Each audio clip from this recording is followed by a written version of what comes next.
Okay. So, time for another podcast. This is episode 5, I think, if I'm not mistaken. And it's entitled It Takes a Buddha to Become a Buddha. And this title will be for the rest of, let's say, 5 or 6 more episodes. So this is a new set of insights, reflections, and let's start right now. So for those who don't know me yet, I'm George Aguilar. I'm a retired professor of philosophy. I practice the Dharma. And I also am doing this for the benefit of all sentient beings. That's my dedication. I'm doing this also so that it can serve as a journal because I don't really have time to. I'm not really into writing a journal, so it might be easier, right? But I wanted it on video because today's young people are into these things, and I'm hoping that one day my children can find this. Okay, so it takes a Buddha to become a Buddha. What do I mean by that? Let me start with the story, and there are many variations of the story. Yeah, okay. Yeah, I have one or two stories. So the story goes like this: there was this very devout Buddhist mother whose eldest son is about to take a trip to the capital, and so she begs for a relic. So she tells her son, please, when you go to the capital, please get me a relic. And so the son, who's a busy person, promised his mother, I mean, what would you do if your mother would ask for something? Of course, he'd say yes. But then, in the course of his visit to the capital, he was so busy that he wasn't able to find the time to go around looking for a relic. A relic, if you don't know it, is something that belonged to, well, the Buddha, if you can find it. That would be extremely rare. Or a teacher, a holy man, a person who is recognized in uh, the Sangha or the religious community. Uh, so he only remembered about the relic when he was about to go home. And so he was distraught. He's already halfway home and he didn't want to have to go all the way back to the capital just to look for a relic. So what he did was he uh, he saw this carcass on the road. It was old, it's a dry uh, carcass of an animal, perhaps not run over by a vehicle. So what he did was he took a small bone and wrapped it in silk and wrote in Chinese characters that belonged to a great teacher, someone well known in the region, who passed away years ago. When he goes back, he makes a grand presentation. He went straight to his mother and gave the mother this animal bone, saying this is the relic of this great teacher, a venerable who is well known and has written many books. And the mother was so overwhelmed. So she took the animal collarbone, okay, and then she placed it in a glass case and placed it on the altar. And she was saying that this is a relic, and she made the whole town know. So the people were overjoyed because they finally have a relic in their town. And whenever they had problems, they would go to the altar and pray to the relic. So they would pray for things like good fortune, good wedding, good harvest, or relief from certain diseases. And because these people, including the mother, really believed that it was a relic, somehow miracles started happening in the town. And then when word got out, people even from the capital started going to the small town to take a visit and to see the relic because it's miraculous. So that's the story. So what do we mean by that? It was just an ordinary collarbone from an animal, not even a human being, and of course not a saint or a Buddha. but because of the people's belief in its holiness, because of the fervent belief that that this thing can actually give them spiritual and material blessings, these miracles actually happen. So that's one story. The other story is about this woman uh, who wanted to practice the Dharma, but she lived in a rural town somewhere in the mountains. And when a passing monk passed by, she asked now if she can be given some instructions so that she would be able to go to the Pure Land. And so, or to, to have some blessings from a Buddha. And so the monk gave her the mantra, Om Mani Padme Hum, which means the jewel in the lotus. It's a very popular mantra, especially in Tibet. But even among Chinese Buddhists, it's very popular. And so she started to uh, chant Om Mani Padme Hum. She got the pronunciation wrong. Instead of Hum, she pronounced it as Ham. Om Mani Padme Hum. Every time she would feel peace, okay, taking the piece from the pod and then placing it on the bowl. For every pod, she would say Om Mani Padme Hum. But because she did this so fervently and so piously, that after a while, whenever she said Om Mani Padme Hum, the pea would jump into the pot, would jump into the bowl, and that's because of the power of her belief in the mantra. But then the mantra was wrong, and another monk, a younger monk, passed by one day after many years of practicing this Om Mani Padme Hum, and heard the old woman chanting the mantra that way. So out of the goodness of his heart, he said, I have to remedy this because the woman's not getting any spiritual benefit from Om Mani Padme Hum. It's supposed to be Om Mani Padme Hum. So the monk goes to the woman and says, grandmother, you're doing it all wrong. It's not supposed to be pronounced that way. It's supposed to be Om Mani Padme Hum. Okay? This is how you pronounce Hum. And so the grandmother was taken aback because she's been practicing Om Mani Padme Hum for such a long time. So anyway, she thanked the monk, gave him some food, asked for some blessings, and then continued with her usual practice. No, but this time pronouncing the mantra correctly. Om Mani Padme Hum. Om Mani Padme Hum. Om Mani Padme Hum. And she continued to do this, but sadly, the piece never jumped into the bowl anymore. So maybe if she went back to Om Mani Padme Hum, the piece would start jumping back into the bowl because the for many reasons. So it's not really the mantra. It's not really the collarbone of the animal that brings about benefit to people, but for the people to be with it. So with that now, stories, and we can go back to this in a while. I wanted to make this episode,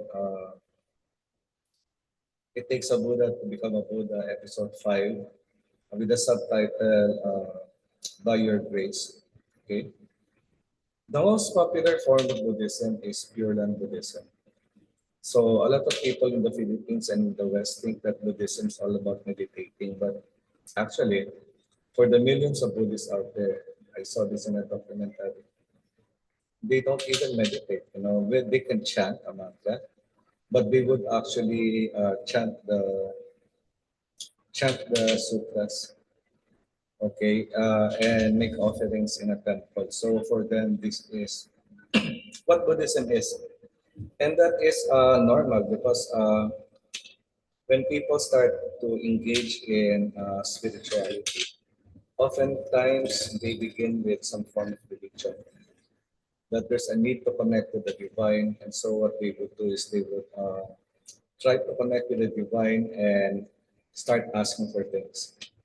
Now, that's not necessarily a bad thing because they trust in the divine, they trust in the power of the divine to protect them from evil, to help them through difficult times. And that's okay.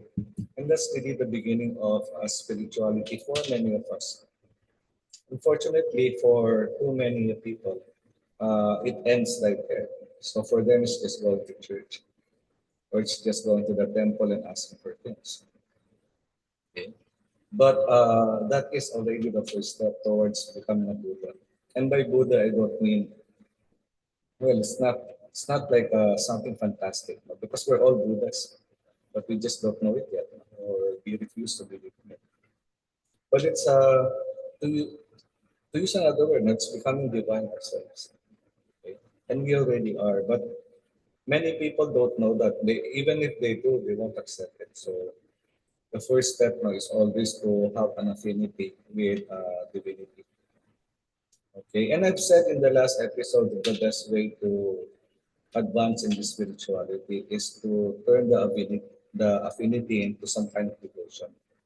As I've said, no, love is a great force, and if you can use that in your spirituality, then that will be a powerful force that will drive you towards the divine. Okay, and just to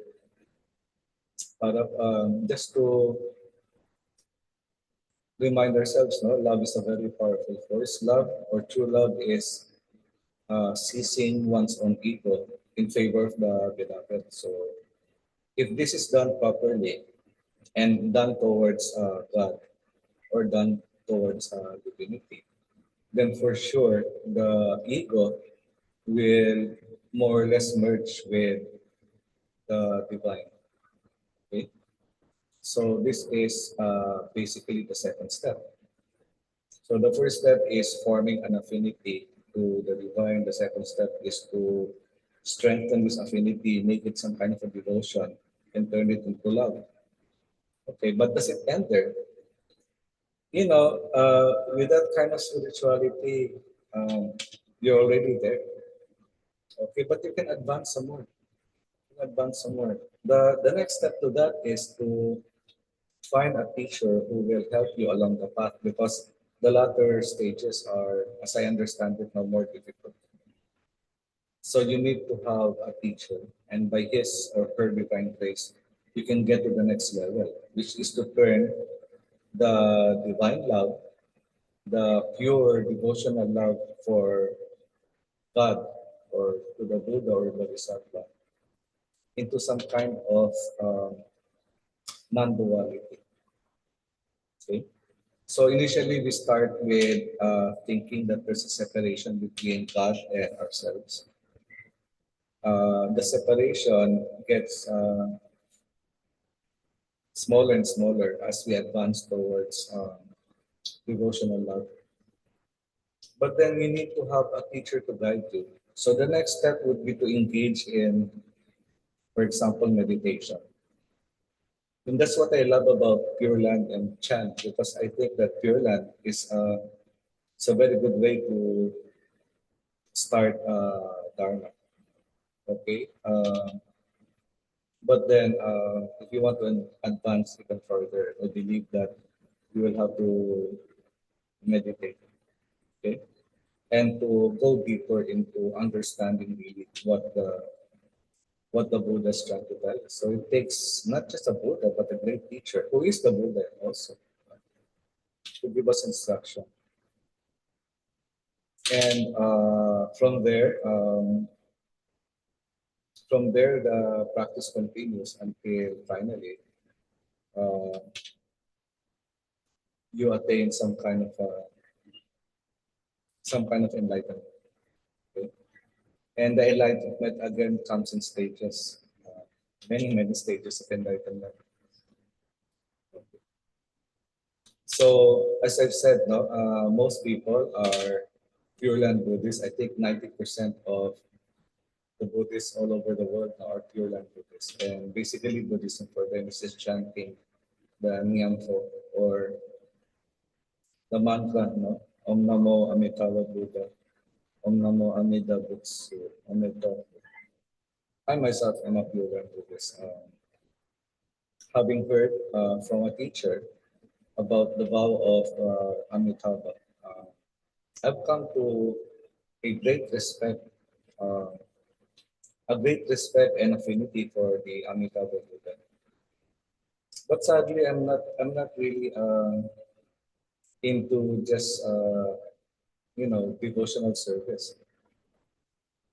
Actually, that's because I'm not that kind of person, unfortunately. And I say this because I really envy those people who are great devotees, who have this overwhelming love for the divine, which I don't have. Sadly, I don't have. I understand it, I respect it, but I simply don't have it. So some people are like that. We're just cut differently. For me, it takes more than just loving a divinity, but I have to understand. I have to understand. Okay. So that is why I've said no in earlier episodes. I did teacher because my Buddhism is important. Important. Okay.